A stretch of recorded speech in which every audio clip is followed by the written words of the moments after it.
Steinhauer here. Welcome back. Continuing our coverage of Chapter 29, The Big Bang. And we need to think about now, is it possible to look back to the beginning of the universe? We know that the universe is expanding. Does the universe have a beginning, and can we look back to it? Well, the answer is yes, and this is exciting, right? Remember, the further away we look in space, the further back in time we look, because it's taken light time to get to us from those more distant places. So this is exciting. This gives us a chance to investigate, observe what the early universe was like.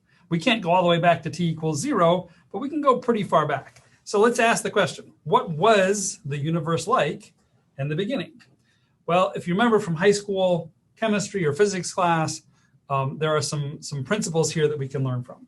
So if you have a container of a gaseous fluid, and you expand, you let that container expand without adding any energy to the system, the temperature of that gas will change.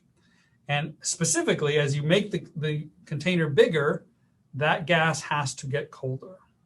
And conversely, if you compress the gas, if you make the container smaller, again, without letting any energy in or out of the system, that temperature of that gas has to go up. And so we can actually apply this to the entire universe. As the universe is expanded, we expect that the universe will have gotten a lot cooler as it has aged.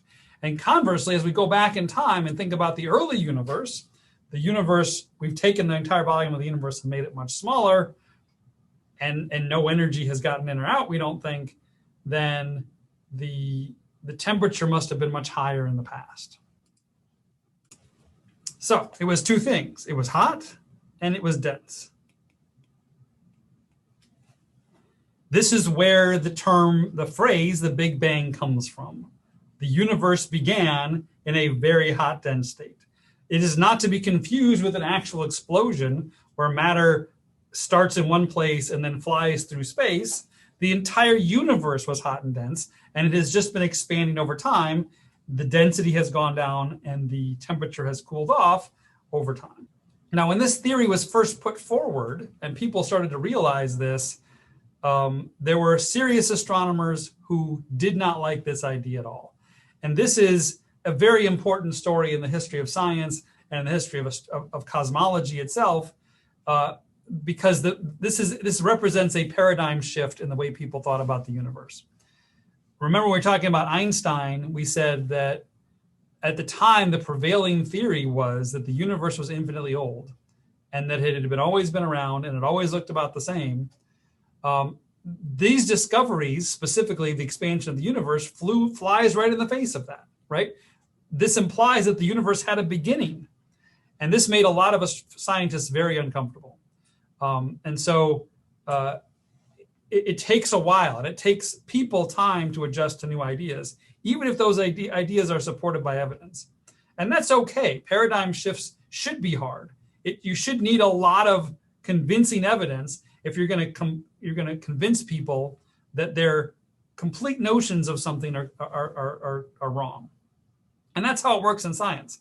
Not every scientist will jump right on the next new thing that comes along, and that's a good thing. It means that you have to do the work to convince everybody that this is actually a right idea and is worth pursuing. So the Big Bang, the term was coined in the 1950s by scientists who didn't like the idea at all. They were ridiculing the idea that the universe had some hot, dense past.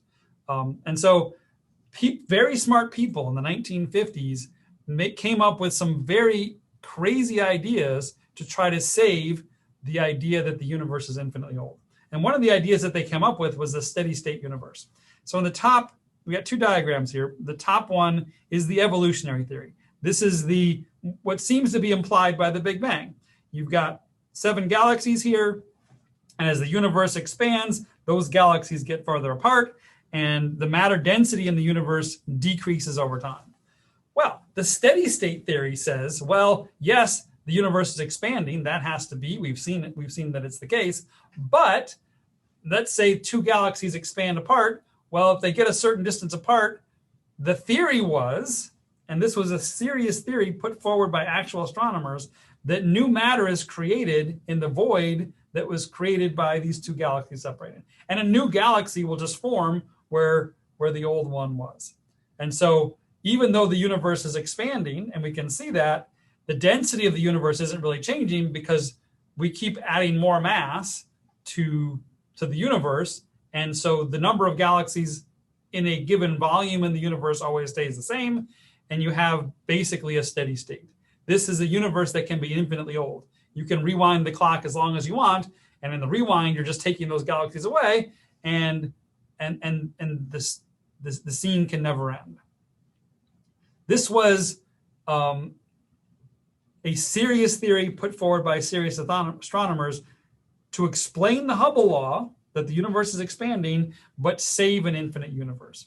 So we need to be able to distinguish between infinitely old universes and finite age universes. How can we tell the difference between the two?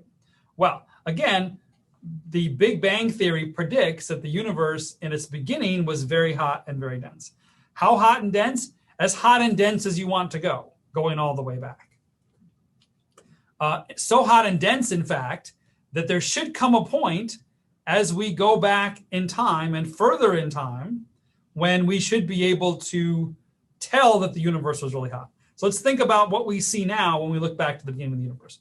We should see a time when it was very hot and very dense. There should come a time in the very distant past when the universe is so dense and so hot that atoms have lost electrons, that the universe is basically ionized, that electrons are free. And when this happens, the charged particles of the universe will absorb photons very easily. This is sort of like the surface of the sun, right? You can't see very far down into the interior of the sun because the surface of the sun is opaque. As soon as it becomes hot enough and dense enough that a lot of the hydrogen atoms have lost their electrons, then the mean free path for photons, how far a photon can travel before it gets absorbed by something, is fairly small. And so that is what we call an opaque universe, or opaque part of the sun, where the mean free path is very small and you just can't see very far. If looking back into the universe should be like that, there should come a point where the universe becomes opaque, where it's hot enough and dense enough that the mean free path of photons becomes very small. And if you would fast forward then, if you move in the positive direction, time direction, that at that point of the universe is when it becomes transparent. So the universe at the very beginning was opaque, it was highly energetic, there were lots of charged particles around, but as it cooled, as it expanded, there came a point where it was cool enough that all those atoms recombined, all those electrons got combined into atoms, and suddenly at that moment, the universe becomes transparent. Those non-charged particles don't really absorb photons in the same way that charged particles do, and a typical photon is now free to travel through the universe. And the Big Bang Theory predicts that those photons should still be traveling through the universe today. So there were Big Bang cosmologists in the 1960s who realized this and who did the calculations. And they realized that, of course, at the time that the universe became transparent, it was extremely hot. But those photons that got liberated in that moment have been traveling through the universe ever since. And the universe has been expanding ever since. And those wavelengths of those photons have gotten really long now. And so what was probably a very nice spectrum of photons that corresponds to a particular temperature has been shifted towards much longer wavelengths. And those much longer wavelengths still correspond to a nice black body spectrum, but it's a spectrum of an object that's a much cooler temperature. And in fact, they did the calculations and they found that it should happen at about 3 Kelvin, that the temperature of this background radiation should be about 3 Kelvin today. And they called it the cosmic microwave background radiation, or the CMBR for short. But we can understand the individual terms here. Cosmic just means the universe as a whole is giving it off. Background radiation just means it's coming from all directions, and it's light, it's radiation. What does this microwave come from? The microwave comes from the peak of this distribution. Remember Wien's law and the sun an object, the temperature of the sun, has its peak of its distribution in the visible part of the spectrum. A hotter object will have a distribution that peaks in the ultraviolet. A cooler object will have a distribution that peaks in the infrared. Well, this is so cool, so cold, 3 Kelvin is extremely cold, that we're past all of the infrared wavelengths, and this is a spectrum that we predict will peak in the microwave region of the spectrum, between the infrared and the radio part of the spectrum. In fact, here is the entire expected temperature history of the universe. This is an amazing plot because it's a log scale in both axes. We've got temperature on the y-axis and we've got time on the x-axis. And both of these are log scales. This is seconds in the Big Bang, since the Big Bang, right? And this is 10 to the minus 45 to 10 to the 15. This is a 60 orders of magnitude in time on the x-axis, and it's something like 32 orders of magnitude of temperature on the y-axis. This is probably more numbers than you've ever seen plotted on a single plot before in your whole life. But that's what the cool thing about this is that it's a fairly simple trend. As the universe ages and gets bigger, it must cool off over time. And it does it in this fairly simple way. Now, where is 1 second since the Big Bang? That is all the way over here on this plot. This is 1 second. This is 10 to the 5 seconds. This is 10 to the 10 seconds. And we're out here now at 10 to the 17 seconds. And the temperature of the universe has gotten all the way down to 3 Kelvin. At 1 second, 10 to the 0, we were at about 10 to the 8 or 10 to the 9 Kelvin. A billion Kelvin, 100 million to a billion Kelvin or so, even at 1 second after the Big Bang. All of this is the entire history of the universe post 1 second. The bigger part of this is the history, temperature of this universe before 1 second. So this is a pretty amazing plot in that way. Anyway, this tells us what the temperature was, and it was very hot when at 10 to the probably 8 or 9 or so, when the universe becomes cold enough that it can actually, the universe becomes transparent, and we can calculate how that trend has happened to get to 3 Kelvin today. The story goes, these Princeton physicists who had made the calculation for what the cosmic microwave background should look like today realized that they could probably measure it. Physicists went to the top of their building. They were at Princeton University in New Jersey, and they started building themselves an antenna because this could be one of the most monumental discoveries of all time. Did the universe begin in a hot Big Bang, or is the universe infinitely old? And so they were building this instrument. When they found out about the measurements that had been taken by these two people at a lab just down the street in New Jersey at Bell Labs. And so these two people are Penzias and Wilson, were engineers at Bell Labs, and they were in charge of this horn antenna that was being used to communicate with satellites. And it was communicating with them in the infrared part of the spectrum. And guess what? They found some noise that they couldn't identify. They were getting some background signal and some noise and some hiss from their antenna, and they couldn't figure it out. And they cleaned out their antenna, and they did all of the stuff they could think to do. They found a nest of homing pigeons living in there, and they gently took the homing pigeons away and moved them down the road.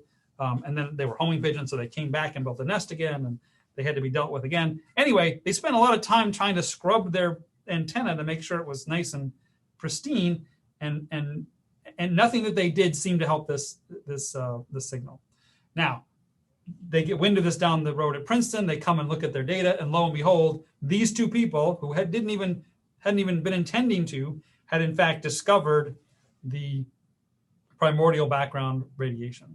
And there's two very famous papers back to back in this astronomy journal. One by the Princeton physicists explaining what they should see, and then the second one, which has a very simple title of something like a discovery of a noise anomaly in the spectrum of an antenna, is the most profound one.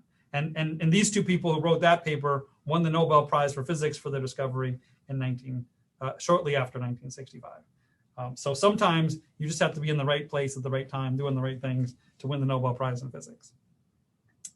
Okay, so fast forward several decades, 1990, the Cosmic Background Explorer satellite, the COBE satellite, was launched, and its sole purpose was to map the cosmic microwave background radiation. That's the only thing it did, and it did it very well, and it got some amazing results. And the principal scientists of this satellite also won the Nobel Prize for Physics because it was such an important measurement.